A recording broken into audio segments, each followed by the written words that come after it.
Okay, my G's, slurpty derp, I've got no coffee today. I've got no time for this nonsense anymore, alright?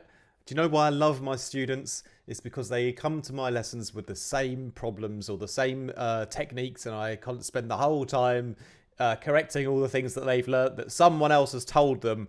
You know, they've said, oh, I've watched this video and it says to do this. I'm like, who are you watching? A potato.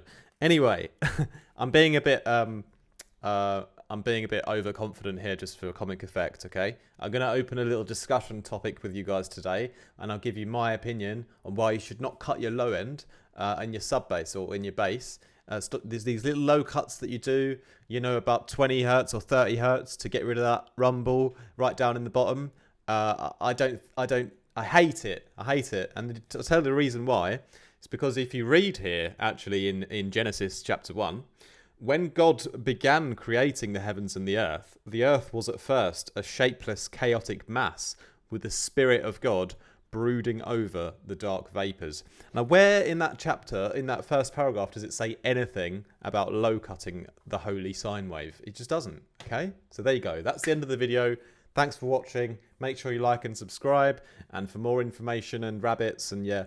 So basically, here's the sine wave, and here's why here's what it looks like, firstly, on span.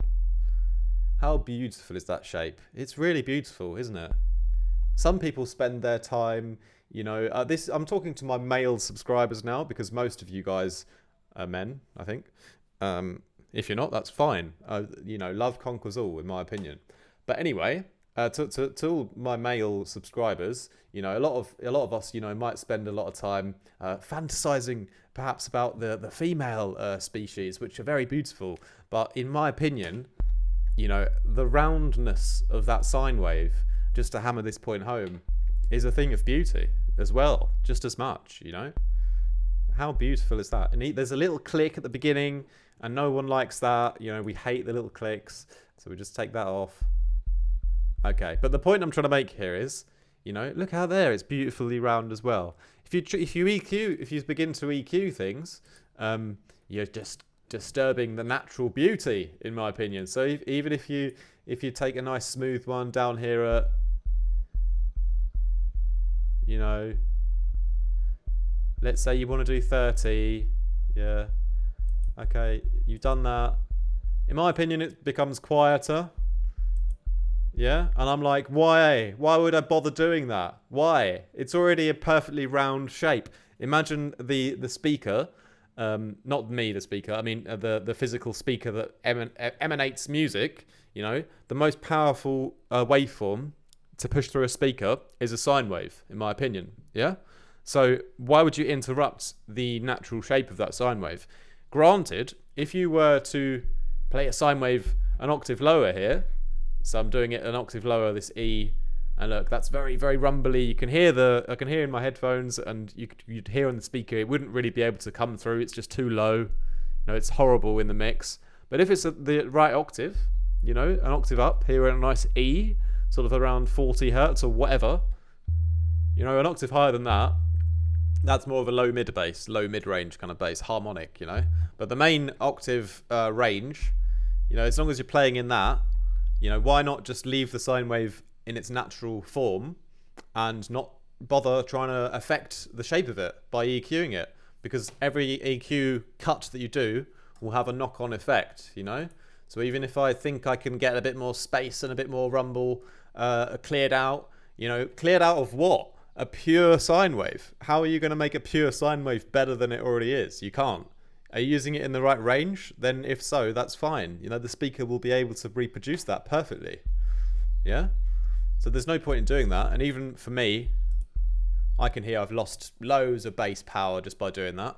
You know, I'm going to let the sine wave do its thing all the way down to 20 or lower, however low it wants to go. You know, that's up to the nature of the sine wave. It's none of my business. My shitey little EQ tweak is not going to make it better. I'm not going to make a sine wave better. No one's going to make a sine wave better. Yeah? So use the sine wave, the right octave range, the right frequency, and that surely, in my opinion, now let's hear the comments down below, the 17 people who will disagree with me with some scientific point and write 9 paragraphs that I don't have time to read, to be honest.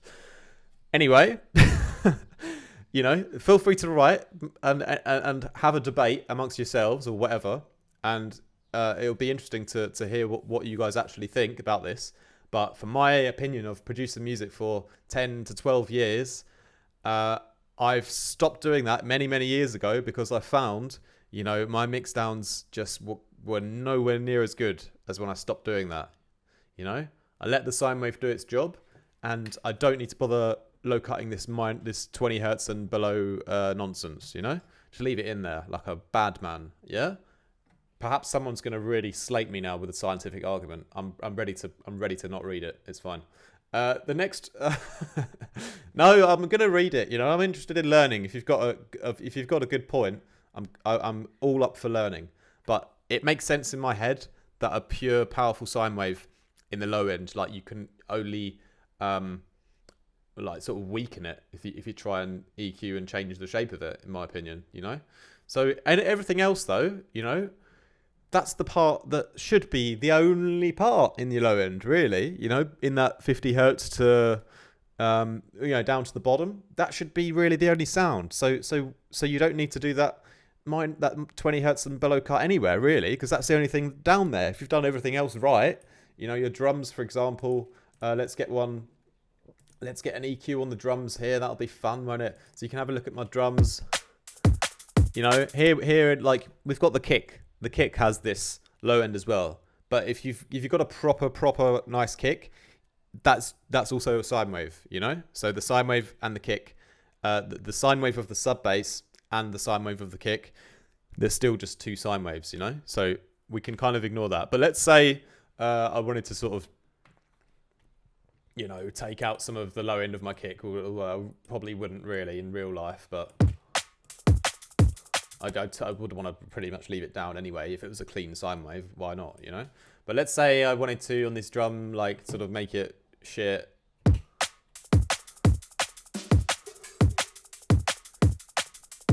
You know, this is a terrible example. I should use a different instrument to explain this point, because in real life, I wouldn't really be low-cutting my drums either. So in real life, let's say I have, like, a lead or something, yeah? Like a lead bass, lead instrument. Saw wave is great, just let's chorus it and reverb it so it's not as horrible for everyone. Okay, so now I've got a beautiful lead to play in as well. Let's record something in quickly, show you my best keyboard skills.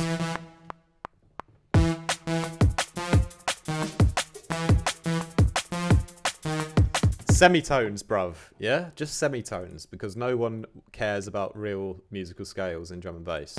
Okay, so that's the semitones done. And let's say we want to have the same bass pattern. All right, that's already at the right octave. That's brilliant. I didn't expect that to be that quick. So we'll just make those longer because that's more fun. Okay. I mean, no one can write a tune as good as me. Let's just be honest here.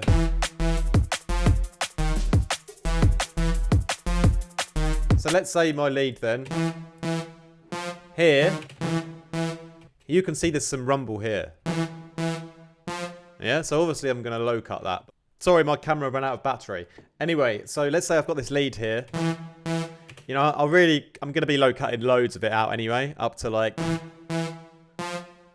know, up to 100 or something, because there's loads of rumble down here, you know? And that's going to be the same across all of my other sounds. You know, I'm going to be clearing out space for the entire sub bass region in all of my other sounds. So the only time when that kind of that question would apply, do I low cut at 20 hertz or 25 hertz, the only time that would realistically apply would be to your sub bass or potentially, you know, to your kick as well. But in both of those regards, you should have a sine wave in there in the low end, you know, at the right octave. And the kick essentially should be shaped like a sine wave down there as well, if it's going to be as powerful as you want it to be. So in both those regards, the sine wave should be retaining its natural shape, and an EQ cut will only affect that natural shape and in turn degrade the quality and weaken it, in my humble opinion. Now, I'm looking forward to hearing what you guys think, but for me, this you know, this debunking this myth, or you know, there are exceptions to the rule, of course, but generally speaking, for me, doing this over the course of time has, in to my ears at least, made my mixdowns better. You know, by not bothering to do that. So that's why I don't do that anymore. And yeah, that's my advice for that. Okay. So no more of this.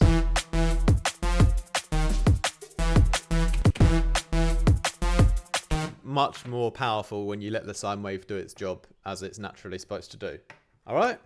Thanks a lot for watching, my G's. Sorry if I offended anyone, but also if I did offend you, I'm not really that sorry. Bye.